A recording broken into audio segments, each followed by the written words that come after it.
വേലൂർ ഗ്രാമപഞ്ചായത്തിലെ ബജറ്റിനെതിരെ പ്രതിപക്ഷമായ CPM അംഗങ്ങളുടെ പ്രതിഷേധം.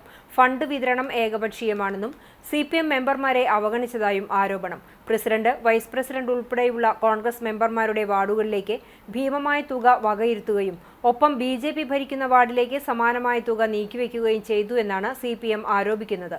ഇതിൽ നിന്നും BJP കോൺഗ്രസ് കൂട്ടുകെട്ട് മറന്നീക്കി വെളിച്ചത്ത് വന്നിരിക്കുകയാണ്. കേരള സർക്കാർ ഒട്ടനവധി പദ്ധതികൾ ആവിഷ്കരിച്ച് സമൂഹത്തിന്റെ മുഖ്യധാരയിലേക്ക് കൊണ്ടുവന്ന കുടുംബശ്രീ പ്രസ്ഥാനത്തിനെ പാടെ അവഗണിച്ചു. ACP ഫണ്ടും പ്രതിപക്ഷ മെമ്പർമാരോട് ആലോചിക്കാതെ കോൺഗ്രസ് മെമ്പർമാരുടെ വാർഡിലേക്ക് മാത്രം വകയിരുത്തി. പദ്ധതി രൂപീകരണത്തിന്റെ ഒരു ഘട്ടത്തിലും വികസനകാര്യ സ്റ്റാൻഡിംഗ് കമ്മിറ്റി ചെയർമാനെ പങ്കെടുപ്പിച്ചില്ലെന്നും CPM മെമ്പർമാർ ആരോപിച്ചു. മുന്നേയുള്ള വികസന സെമിനാറിലും അതുപോലെ തന്നെ ഇന്ന് നടന്ന ബജറ്റ് അവതരണത്തിലും വികസന സ്റ്റാൻഡിംഗ് കമ്മിറ്റി ചെയർപേഴ്സൺ എന്ന നിലയിൽ എന്നെ അതിനെക്കുറിച്ചുള്ള ചർച്ചയ്ക്ക് വിളിക്കുകയോ അതിനെക്കുറിച്ച് അഭിപ്രായം ചോദിക്കുകയോ ചെയ്തിട്ടില്ല. ഇത് തീർത്തും ഏകപക്ഷീയമായിട്ട് എടുത്ത തീരുമാനമാണ് ഇന്നത്തെ ബജറ്റ് അവതരണത്തിൽ കാണാൻ കഴിഞ്ഞത്.